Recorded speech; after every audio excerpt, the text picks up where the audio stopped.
All right, everybody, welcome. Thank you for showing up. And we have a little presentation here. It's called The Glass is Half Full, Drink, Cultivating More Happiness.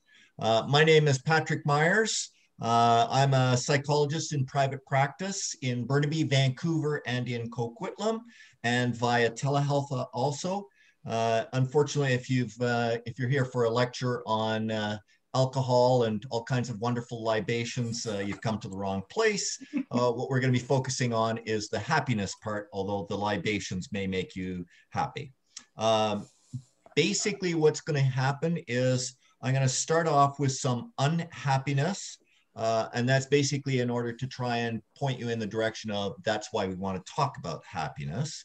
Then I'm going to talk a little bit about positive emotions, the happiness ratio. I'll talk about some models of happiness.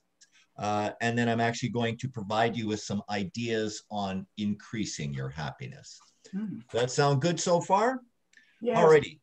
So we are going to switch to the next slide. Before I start into the lecture, I want to note a couple of things. The first is that February is Psychology Month in BC, and every year the BC Psychological Association, otherwise known as the BCPA, put on a series of free lectures across a variety of topics, across a variety of locations, across a variety of languages. Unfortunately, this year, well, everyone knows we've got COVID. So this year we're doing it a little bit differently. We've got the technology somewhat down pat, but not 100%. So we're going to be doing these lectures online. And this year, topics, there are a whole bunch of topics. Topics include emotional intelligence, anxiety management, depression management, pain management, mindful parenting, helping kids with anxiety, questions to ask a child psychologist. That sounds like an interesting one. The imposter syndrome, psychological safety in the workplace, COVID's impact on mental health, dialectical behavior therapy, and some mindfulness meditation. I do want to note that when you go to this link down below, or if you go to the BCPA website, which I'm going to give you in a moment, is that there is one lecture that is repeated 3 times over. I want to warn you that that lecture is in 3 different languages. So make sure you pick the language that you understand. Okay. Also, Alejandra, I noticed that there's something here that says somebody wants to get in to the waiting room or something like that. I have accepted everyone that was waiting. Okay, I see a new one here. Yeah. Shall I press that? Yep. I'll just press that. Go for it. Okay, hopefully they'll get in there. Okay, so on to the next slide. Yep. Alejandra, unfortunately, is multitasking here, very capably so. Thank you very much, Alejandra. All right, so also wanted to let people know that if you know somebody who's struggling, or if you yourself are struggling, or if you just need a little top-up kind of thing, the BC Psychological Association, we also have a referral list. So you can look up psychologists in your community specializing in the kind of thing that you're looking for. And so you can find us on the website at www.psychologists, now that's a plural, .bc.ca, or we have the phone number there, which is 604-730-0522. So either way, if you're looking for a psychologist, you can do that as well. Oh, and we have somebody else. I'll just allow them. Okay, perfect. All righty. We've got all kinds of ding-dongs and everything going here. Okay, all righty. So just wanted to play with you guys a little bit here. And I'm going to ask you guys to do something really weird. I'm going to ask you to take your wristwatch off and put it on the opposite wrist. All right.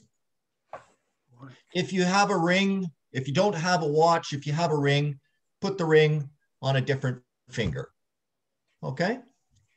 And yeah, I know that's really uncomfortable. I know that it's kind of weird and all that kind of stuff, but I'm going to ask you to hang on because I'm going to make a point about why I'm wearing my watch on the opposite hand. Okay. Hi.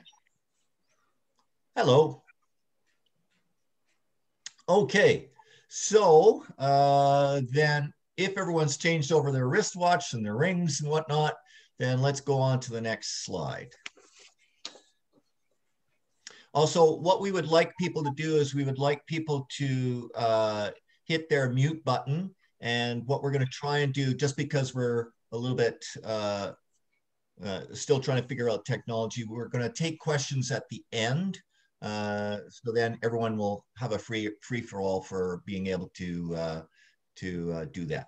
Okay, next slide. Why do we want to talk about happiness? Well, there was a survey done that was published in May of 2020. It was done by the American Psychological Association, and it said between 63 and 74% of the people who are out there were affected by coronavirus in different ways. So lots of people extremely stressed out by the fallout of COVID. Next slide again. Here in Canada, in June of 2020, an Ipsos poll found that 66% of Canadian women and 51% of men claim that their mental health has been negatively affected by COVID. Now, remember back in June, things were starting to ease up. Summer was nice and all that kind of stuff, and the numbers were going down. Since then, since about, when was it? I think it was around October or so, numbers started to go up. And so the question is whether or not these numbers that they claim here, 66 and 51%, are still relevant. It might be higher. So lots of people get stressed out about this pandemic stress. Can we do something about it? And my answer is going to be yes.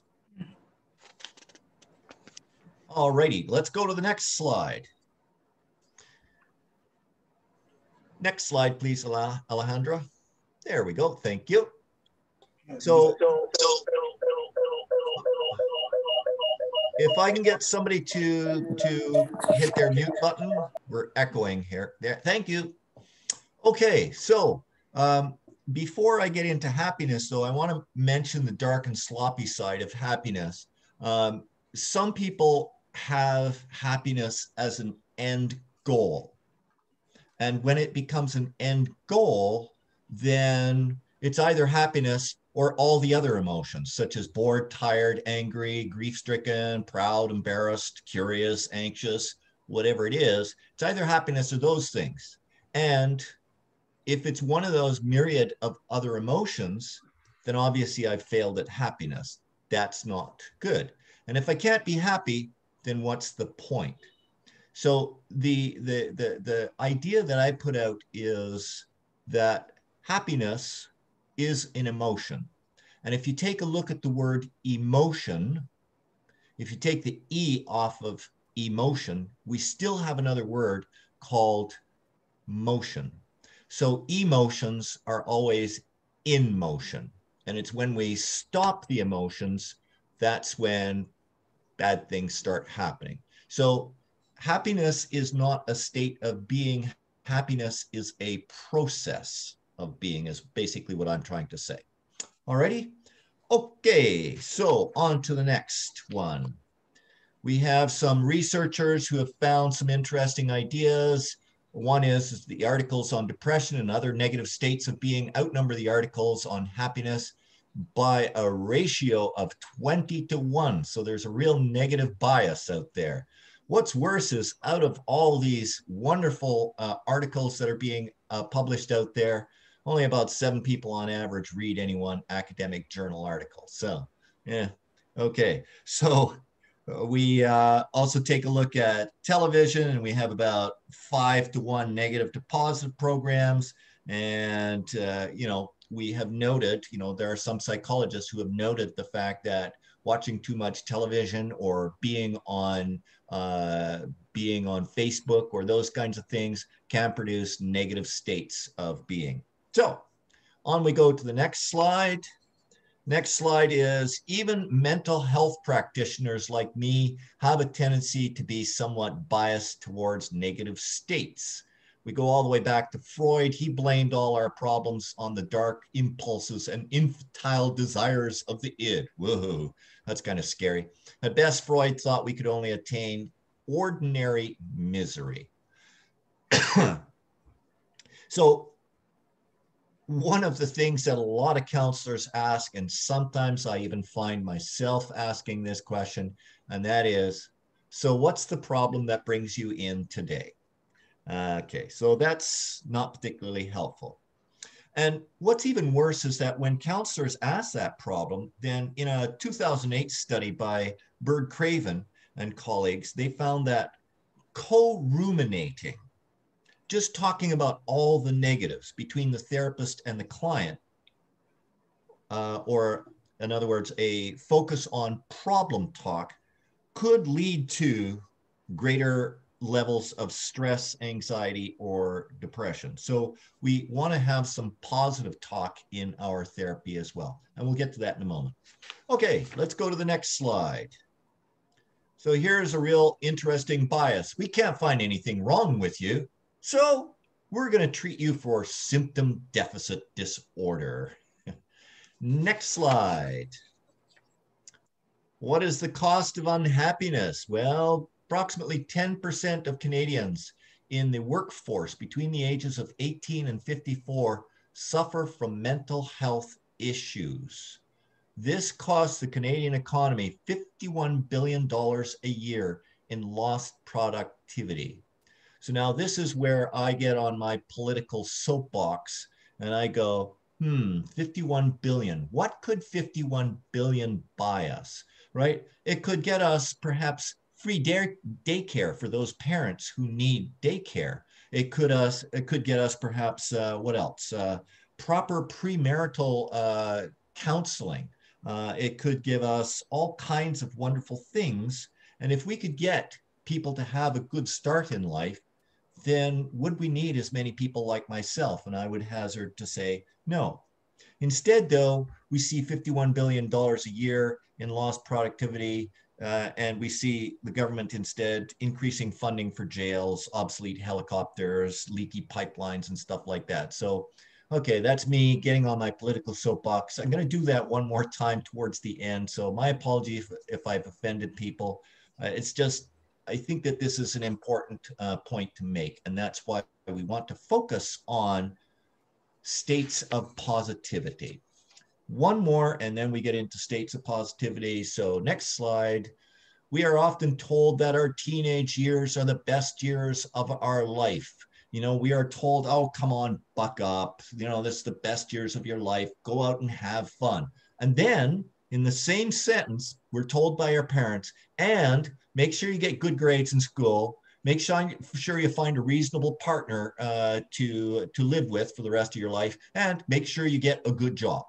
And it's like, well, it's not a wonder then that in a study of 13,000 college students, 45% felt so depressed they couldn't function, and 94% felt overwhelmed. It's a lot of high pressure on teenagers. All right, let's go on to the next one. So if you're not depressed yet, this is where we start turning a corner. So we have a lady by the name of Fredrickson who created a model called the broaden and build theory. And she took a look at emotions and said, our emotions serve a particular purpose. And so negative emotions are part of the fight, flight, or freeze system, otherwise known as the stress response. These negative emotions, this stress response, is hardwired into our system, and it's there for a purpose. It's there for us to be able to escape threatening situations, to deal with problems, and to promote survival. So these negative emotions have a tendency to narrow our attention in order to make sure we have another day. All right. The problem is, of course, is that we human beings are such successful predators that we've killed off most of the predators that might prey on us and all the other creepy crawly things that go bump in the night. And so rarely do we actually have to fight for our life. So we should be happy, right? Well, they said that computers were supposed to make life easier. They said that our cell phones were supposed to make life easier. And then last year, COVID came along. All right, so then Fredrickson says, okay, so that's negative emotions. Let's take a look at positive emotions. So we go to the next slide.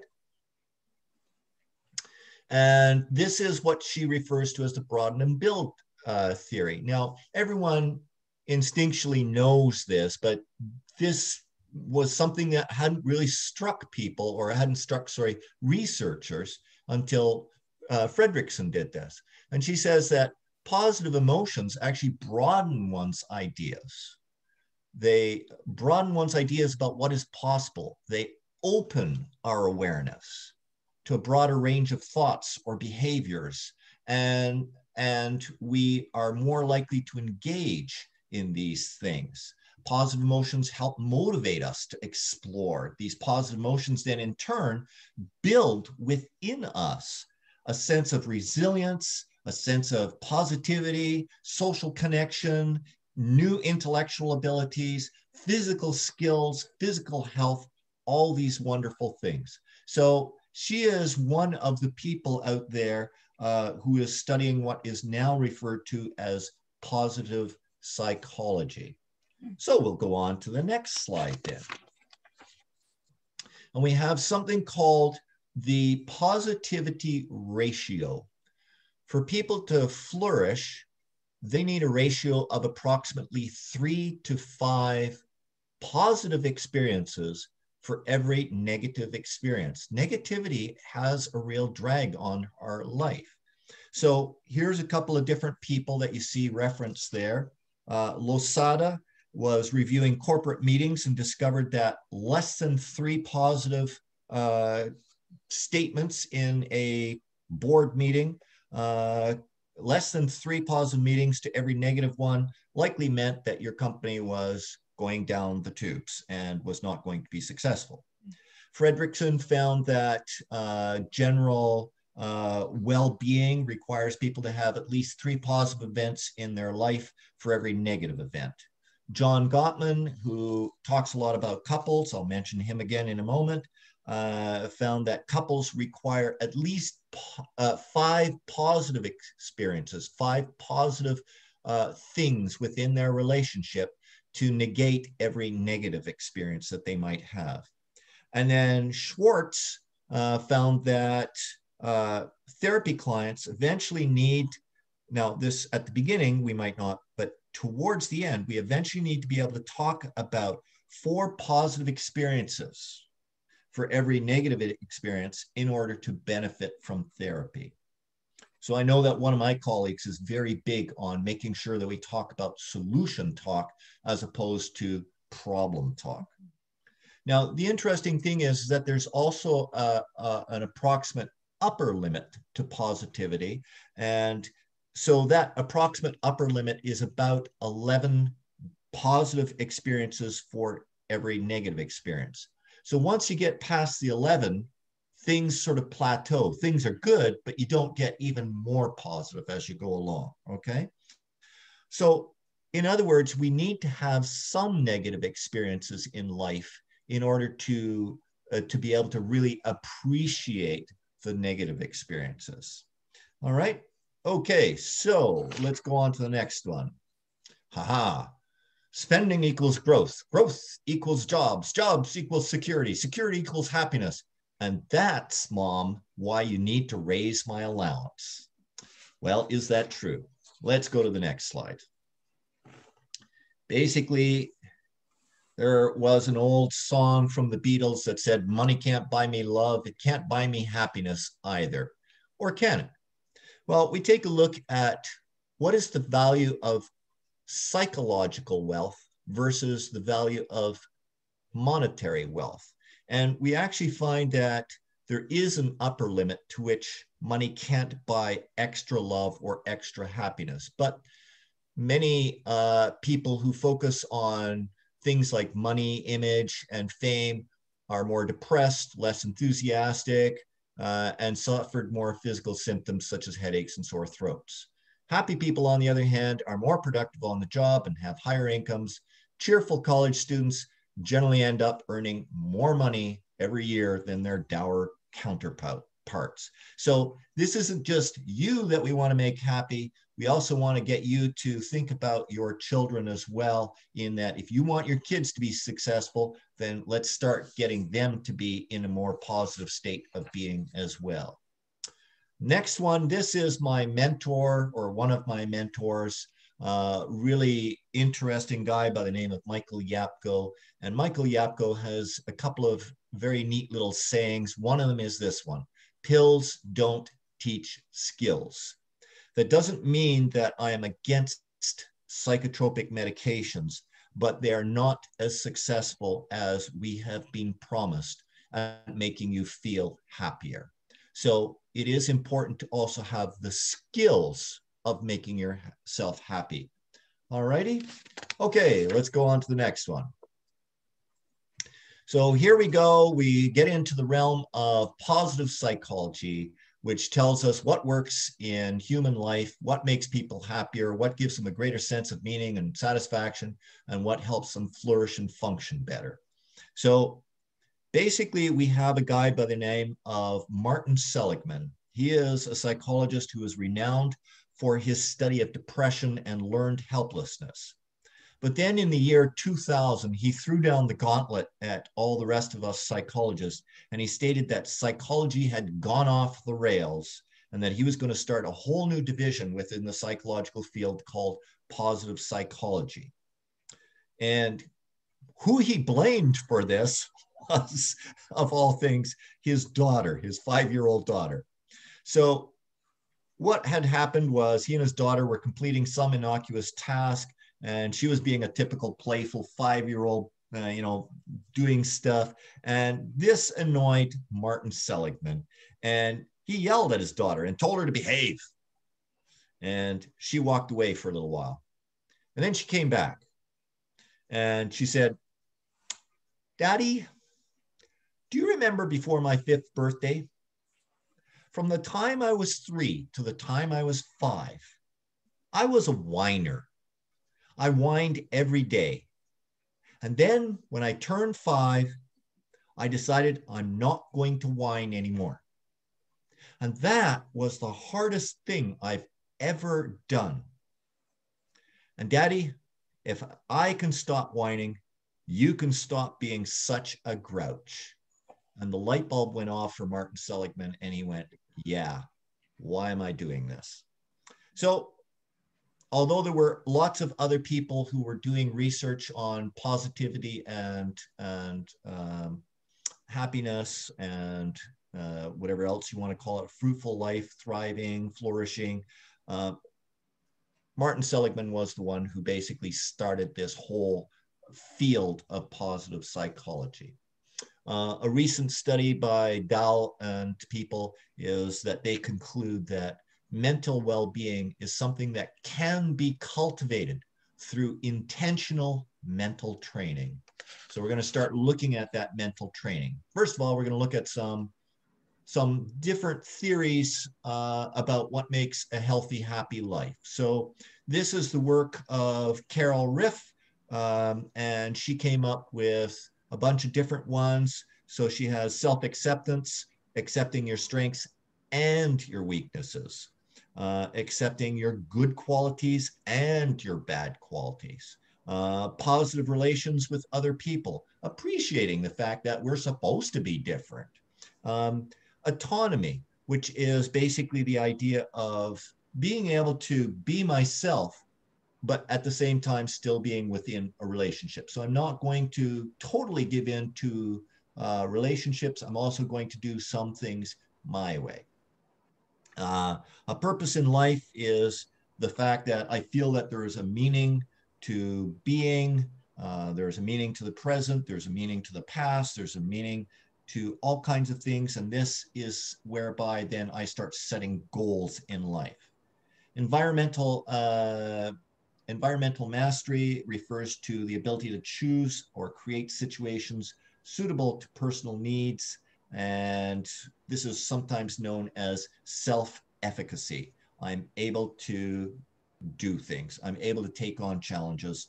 And the last one being personal growth, although it's actually at the top of this one. Personal growth is knowing that change is a constant, knowing that you are always learning new things, being open to learning new things.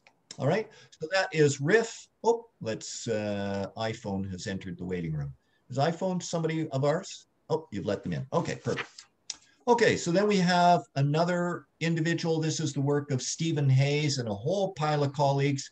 And this is 6 Pillars of Life Worth Living. Jesus. And this is something out of a type of therapy called acceptance and commitment therapy, otherwise known as ACT. And so we have a bunch of things in this one, knowing that our thoughts, emotions, memories are just bits of information, opening up ourselves to unpleasant thoughts and emotions, connecting to the present moment, being able to notice ourselves and our thinking and our feeling and all this kind of thing, having certain values that are going to basically direct us in a particular direction. These values tell us what we are willing to do and what we are not willing to do, and then taking committed action. We all know the old saying which says practice makes perfect. So this is acceptance and commitment therapy. Okay, so then we get back to Dahl. Next slide. This was a study that came out. It was towards the end of 2020. I can't remember if it was November or December. They looked at all the research, and again, they came up with 4 primary pillars of flourishing. That is awareness, being aware of your own thoughts, emotions, senses, the social milieu, and the environment, versus being distracted or being obsessed. Connection and appreciation of other people versus isolation, biases, or apathy. Insight, being insightful into ourself, realizing that a whole pile of things within us interact to create reality versus blindly accepting somebody else's view of reality. And then purpose, having meaningful values and goals and motivations, versus just being aimless and helpless. And unfortunately, I see too many people who are aimless and helpless. So learning good happiness skills is a good thing. All right, and then we get to Mr. Seligman once again, and he has come up with what is referred to as the PERMA model of happiness, and each of these stands for something else. So P being the positive emotions and optimism, realizing that negative emotions are there, but also being willing to work towards things that are going to give us more pleasure, more satisfaction, more enjoyment, more stimulation, more creativity. Engagement, basically that is called flow. And that is where a person becomes so engaged in whatever project that they're doing that time just sort of seems to pass and we don't even realize that time has passed. So if anybody paints or if anybody plays music, you know how sometimes you can be playing the music, get so engaged in the music and just totally forget time completely. And then all of a sudden, an hour later, you're going like, oh, wow. Okay. Relationships are important. It gives us a sense of belonging, but relationships are also something whereby we feed off of each other. We feed if we're with a group of people who are relatively positive, then that positivity, we take that in and then we amplify positivity back. And so it has a tendency to be very cumulative. Then there is the meaning and purpose for the greater good, actually realizing that I'm just one small thing in the universe and that there are things that are meaningful why I am here in this world. And whatever that might be, so what is it that gives me meaning in life? And then, of course, there is accomplishment for the sake of accomplishment. Not for necessarily for the sake of money. So these are accomplishments, these are life goals, those kinds of things. And Seligman says that these 5 things are sort of the basis for which we then create happiness. Alrighty, so why do we want to do this? Well, the next 2 slides basically say that if we are happy, if we work towards and train ourselves towards being more optimistic, training ourselves to be more happy, to train ourselves to actually be able to notice the negatives, but redirect ourselves and focus towards the positives, is the fact that we have all kinds of health things that arise. So lowered cortisol levels, lowered adrenaline levels, lowered weight levels, lower bad cholesterol, higher good cholesterol, depression, anger, and negative affect are all correlated with the opposite of these things. And then we have another one by a bunch of different people. Again, you can see that there's just so many good things that come with having a more optimistic point of view in life. There's health, there is lower stress, there's lower heart problems, lower inflammation, such as arthritis, higher immune function, better sleep, and longevity.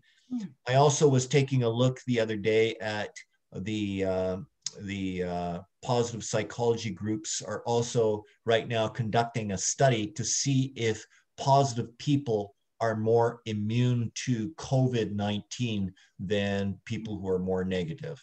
And initial studies would suggest that, yes, there is a slight advantage in you having a positive attitude towards life and you being less likely to catch COVID-19. Wow, that's kind of weird, isn't it? Okay, we got a couple story. Well, I've got a story here. This is the story of the old man who one evening tells his grandson a little story about the battle that goes on inside of people. The battle is between 2 wolves.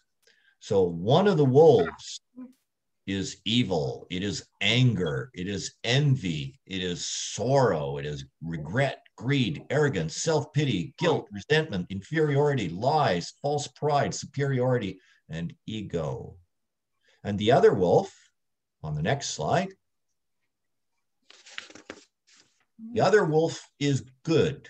It is joy, it is peace, it is love, it is hope, it is serenity, it is humility, it is kindness, it is benevolence, it is empathy, it is generosity, it is truth, it is compassion, it is faith. So the grandson sort of thinks about it for a little while and he goes, "So Grandpa, which wolf wins?" And Grandpa says, "The one you feed." So the question is which choice are you going to make? Are you going to make the easy choice or are you going to make the hard choice? And that is a trick question that I just asked you there. All right, so what are some of the steps that we can take? In Patrick's words, let's go to the next slide. The first one, as I have mentioned, is other people. Our social supports are something whereby we can feed off of each other and create a more positive aspect. You can also see how people, there was a certain group of people down in the States who fed off of each other anger and they went and stormed the Capitol. So we want to feed off of each other's positive attitudes. So surround yourself with positive, nurturing people. So things like go play with a child. Children just have this unique perspective on the world. They just have this awe of the world. They're just so happy, just so curious, so everything. Mind you, at the same time, playing with kids too long, especially at my age, can be a little tiring, but it really does give you a whole lot of energy to play with these kids.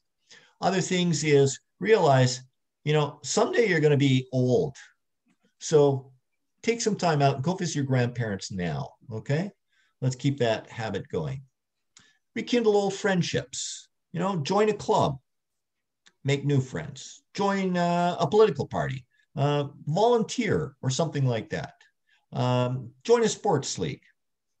And of course, then the one person in there, did I put it in there? Your partner. Yes, of course there's your partner. So here's the thing is John Gottman says that to have a successful relationship with your partner, you want to engage in at least 5 quality, or what he refers to as 5 magic hours per week. Now that's at least. And this includes things like daily partings, daily debriefings of the day with your spouse, signs of affection. So those are hugging, holding, kissing, all those fun things. Displays of appreciation and admiration. Wow, you did really good on that project. Can I get you a glass of water? Oh, thank you. Yes. Those kinds of things are displays of appreciation. And then, of course, taking some time to interact with each other, talking about life, talking about your hopes and dreams. In other words, I call it date nights. Start going on a date with your partner. And I suggest go on a date with your partner once a week, because life is sometimes stressful, especially during COVID. And I know that it's hard to go out to a restaurant right now, but what about going for a walk around the block with your partner hand in hand? Leave the kids, leave the TV, leave everything behind, and just walk around the block, or walk around the block with a really good friend. Okay? Okay, so that's social support. Then we have probably the most powerful intervention that the positive psychology group has come up with, and that is the idea of gratitude. So I'm going to ask people to sort of think about how many of you have 3 minutes, 3 spare minutes per day to feel happier. And if you have 3 spare minutes and you want to be happier, then here's how it looks.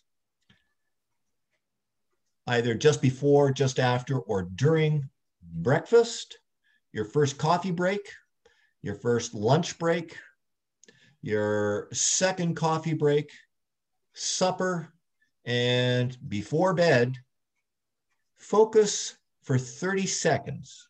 So you're doing that 6 times a day, 30 seconds, focus on something pleasant, new, or interesting. How many people this morning woke up to a beautiful sun shining through their window? And did you really take the moment to really savor that and really go, yeah, that's good? So really take the time to feel grateful for things. One of the things that I always like to use as an example of gratitude is when I was a child, I never understood my grandmother's need to say grace at the dinner table. Is my grandmother is just this phenomenal cook, and she puts this whole spread out on the table. And as a young kid, you're just wanting to dive into that yummy food. But no, grandma needs to say grace first, or she needs to, for people who don't know what grace is, she needs to say a little prayer of thanks first. So thank you for the people around the table. Thank you for the food, et cetera, et cetera, et cetera. I never understood that when I was a kid. Now I really understand the concept of why do we want to be grateful? Is because things happen. Prayers, a lot of people say prayers before they go to bed. There's another good one. Other suggestions include writing in a journal, writing gratitude, or saying thank you to people, paying it forward, those kinds of things. So gratitude is a really important thing in being more happy, really savoring what you have in life. All right, let's take a look at savoring. You're right. I owe my success to luck. I'm lucky that my alarm clock rings at 5 o'clock in the morning, so I can work 12 hours a day, I'm lucky that my car has a stereo so I can listen to self-improvement tapes while I commute through this horrible traffic. I'm lucky that my streets are paved and I can run 3 times a week. I'm lucky, ... Being a little bit sarcastic there. All right. Another thing that is required in happiness, of course, is physical health. So some basic, basics of physical health is proper hydration, approximately 8-ounce glasses of water a day, proper nutrition. But that doesn't mean dropping all the bad things. It means in moderation. So a small glass of wine is good. A small piece of chocolate, not a humongous chocolate bar, but maybe a small piece of chocolate is good. They add a little spice to life, but make sure that the rest of it, you're eating your kale and whatever else is healthy. Sleeping, on average, we need about 8 hours of sleep, and then exercise. We want to, for a minimum, be exercising approximately a half hour per period, 3 times a week at about 70% of maximum heart rate. Maximum heart rate, you can calculate 220 minus your age, and that would be your maximum heart rate. So one of the things that people hear is that when they hear exercise, they go, oh God, I hate the gym. And I go, yeah, the gym is just one way to exercise. We can also go do a brisk walk. We can go swimming. We can do gardening. We can go clean the house from top to bottom. We can go biking. We can play volleyball. We can go ballroom dancing. There's all kinds of different things that will raise your heart rate a little bit, raise your breathing rate a little bit, and possibly even make a little bit of sweat, okay? Or in the case of women, a little bit of glow. All right, so health is important. Okay, cultivating more happiness. It's time to take some time to relax. It's really important. I did a stress management presentation last year in which I said that basically the body is not meant to go 16 hours a day and then you get 8 hours of sleep. The body is meant to go in spurts of approximately 2 hours each. And then we take a 15 to 20 minute little break. And then we do another 2 hour spurt. And then we do another 15 to 20 minute break. So basically the take home message of this is make sure you take a proper lunch and coffee breaks. Take the time to reflect upon life while your body catches up with you. One of the formal methods of doing relaxation, of course, is meditation, where we have the big guy out there is Jon Kabat-Zinn. Love Jon Kabat-Zinn. He's got all kinds of good stuff. Basically, he simplifies meditation down to its basics, and then we go with that. If you want, I believe one of our colleagues is doing a presentation, although that might be full, isn't it, Alejandra? I think it might be on the MBSR. Yeah, no, they are not. Oh, full. okay, all right. So we might still be able to get in on that one. Yes. So if you want to learn more about meditation, one of my colleagues is doing a presentation on meditation, but relaxation can take more than just meditation. It can also do things like, this isn't green tea. This is, what is this? This is, I think, lemon tea here. Taking some time to really savor some lemon tea, or doing some yoga, or just watching the birds out in the trees flitting around from limb to limb, or listening to a nice quiet piece of music. Hey, why not take a little nap right in the middle of the day, right? So the idea is take some time to relax, slow down a little bit. All righty, okay, let's take a look at the next one. Similar to that is what gets in the way of relaxation is the fact that we are too busy with life. We get too stressed with all the have-tos and don't make enough room for the want-tos. So it's important for us to reduce our clutter, manage our time, simplify life. So simplifying life, there is the 80-20 rule. Now, I don't know if you guys have heard this. Basically, it says that 80% of your accomplishments will be completed towards, or will be completed in 20% of the time that you actually put towards that project. All right. So I always make the joke to people to go to your boss and say, boss, tell you what, you can pay me 20% less wages, and I'm going to take 80% of my time off during the daytime. So I'm going to come in for 2 hours. You can pay me 20% less, and I'll still get a whole pile of stuff done. So what boss would in their right mind say yes to that? But surprisingly, if a boss were to say something like that, surprisingly, actually, they would be more profitable.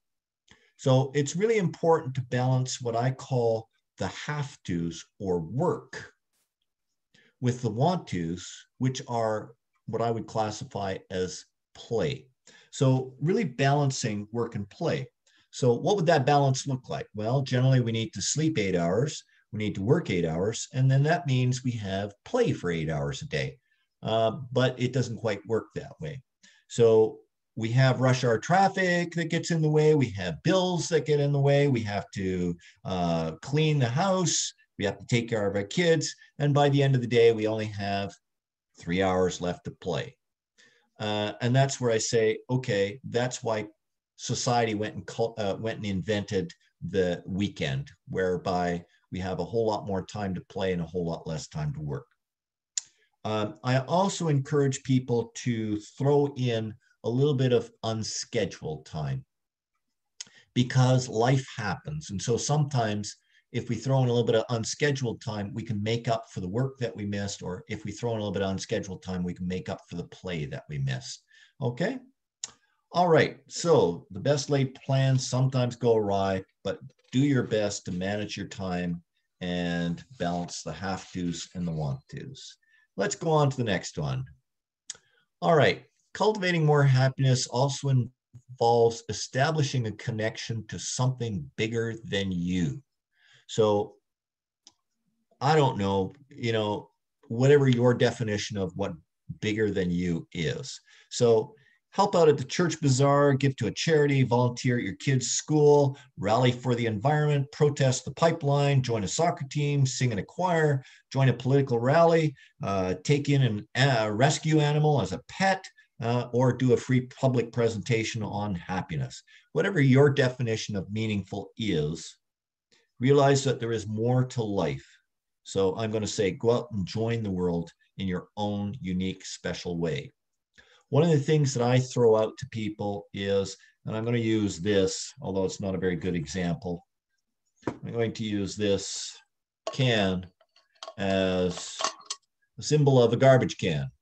And I say, unfortunately, we are all going to die someday. And when you are taking that last breath, you're going to be doing a life review. Now, the question that I have, and when we're doing that life review, we're going to notice the regrets that we have in life. Now, the question that I have is, in doing that life review and looking at those regrets, what would you rather have? Would you rather have a small handful of regrets and a large basket full of meaningful experiences in life? Or would you rather have a garbage can full of regrets and sadness and things like that, and only a few good experiences in life, missed opportunities? So it is something whereby I encourage people to really connect to something bigger than yourself. All right. Okay, let's go on to the next one. How am I doing for time? Well, I'm doing not too bad. I'm almost on track. Okay, if I buy a glass of lemonade, do you promise to use the money to grow the economy, create new jobs, and support green initiatives? All right, let's go on to the next slide.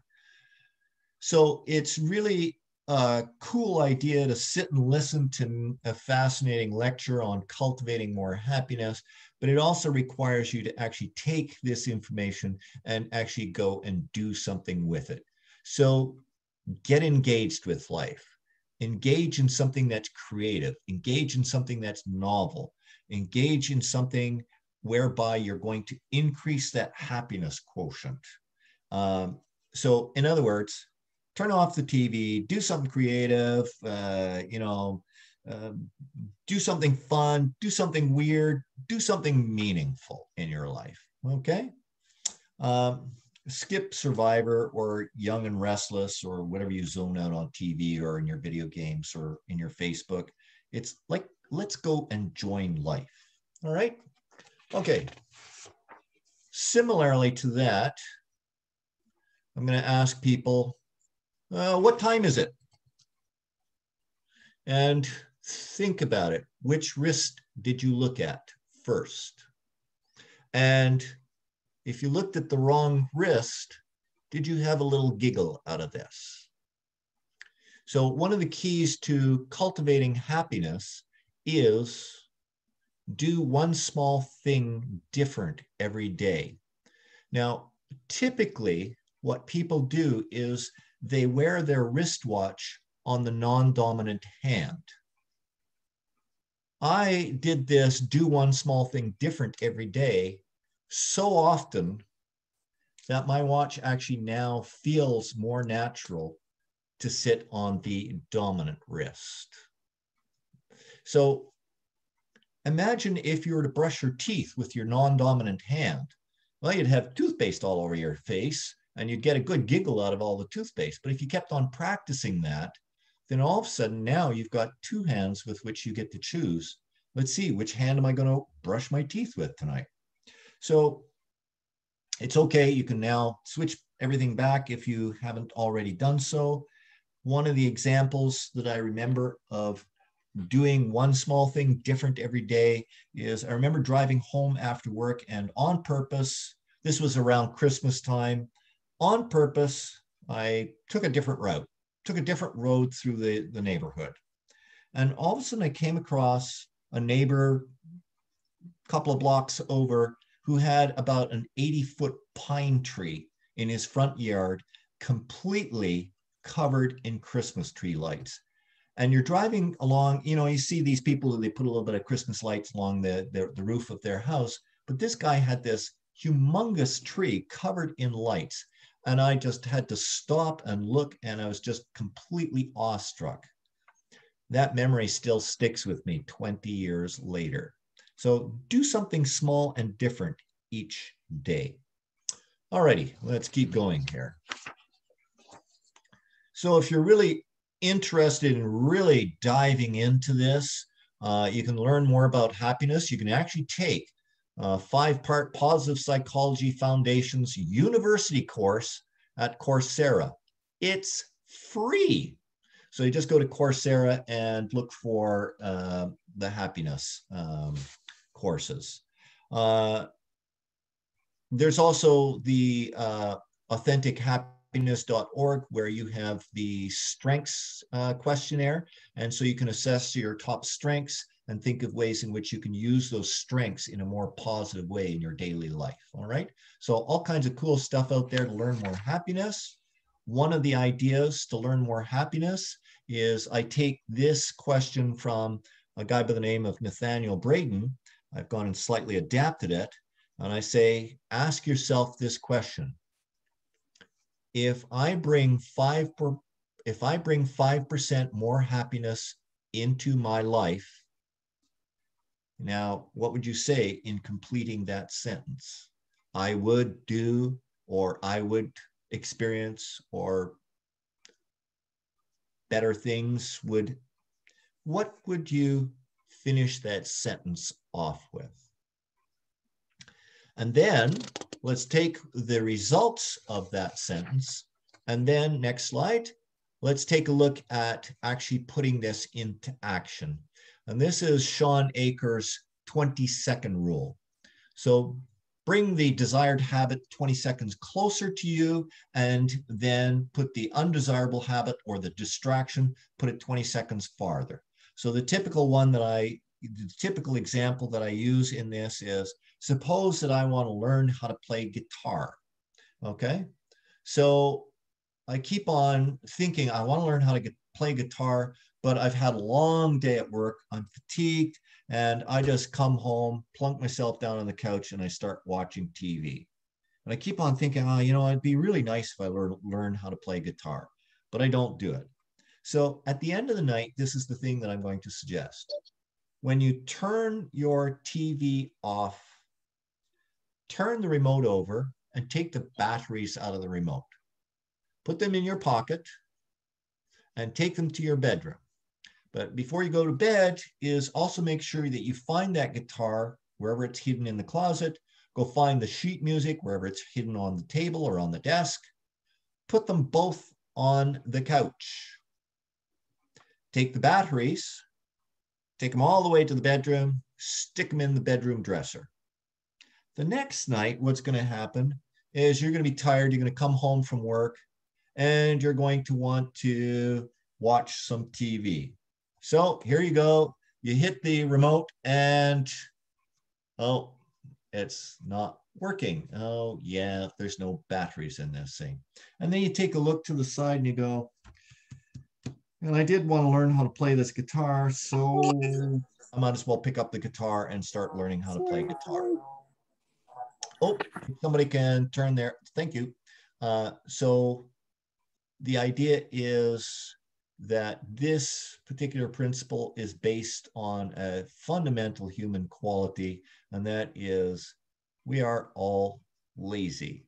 We're all too lazy to walk down the hallway to get that remote, the batteries for the remote. Instead, we might as well play the guitar. So this is the 20-second rule for cultivating motivation to do whatever it is that you came up with in that question before, which was the, if I bring 5% more happiness into my life.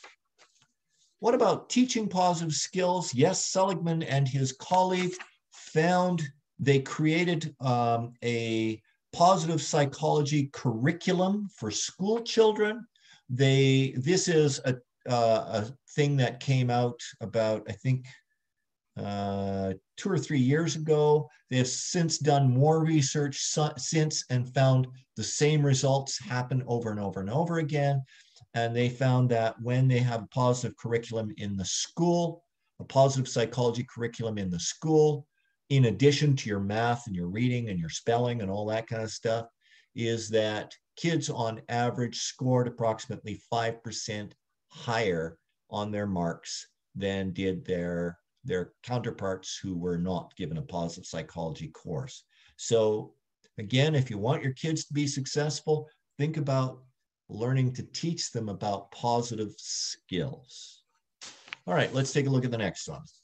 If you would like to hear more about or like to read more about positivity, here's some books by Seligman, Fredrickson, Mirsky, and Ben Shahar.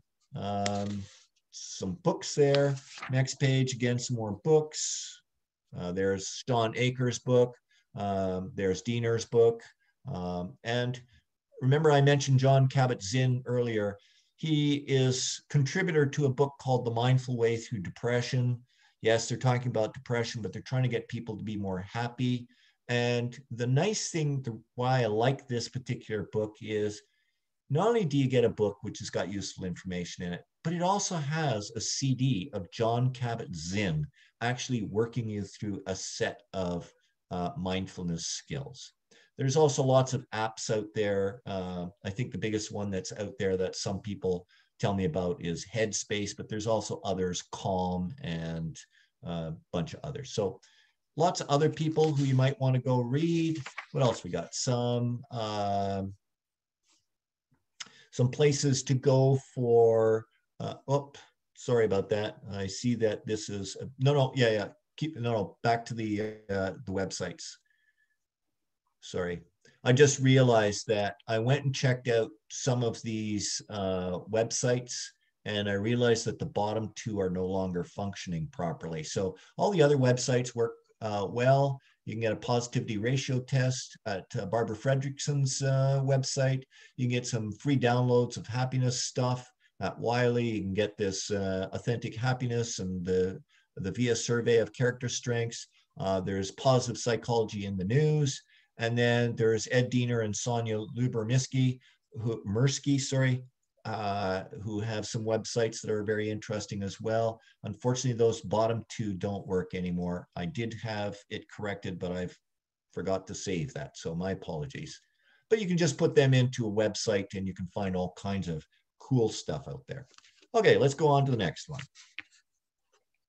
This is the second part where I stand up on my political soapbox and I take a look at the idea that, you know, one of the things that is happening, and a lot of people are talking about it, we aren't really seeing results of this, although perhaps with COVID, it will finally start pushing our governments into putting more money towards mental health dollars. I know that the BCPA has a proposal to run a pilot project on putting mental health services under MSP. Not so sure as to how the government will take it, but it is something that we are going to propose. So write to your government officials and say, hey, look, mental health, this COVID thing has really messed me up. We need more mental health dollars out there. Also go and lobby corporations, your HR departments, your unions, et cetera, for better extended health benefits. I still am getting people who they come to me with extended health benefits of $500, and I'm going like, that doesn't buy you a lot of help. So it's, you know, we need better extended health benefits that will help you with obtaining more mental health dollars. Okay, so next one, just a reminder, once again, we have lots of other presentations, some really cool presentations. I'll be watching a few of these myself during Psychology Month. We also have our referral service, so I don't want you to forget about those things. So we have a website. The direct website is Eventbrite, et cetera, for the Psychology Month, or you can just hit the different links on psychologist.bc.ca for either referrals or for more of these presentations. All right. And then one more.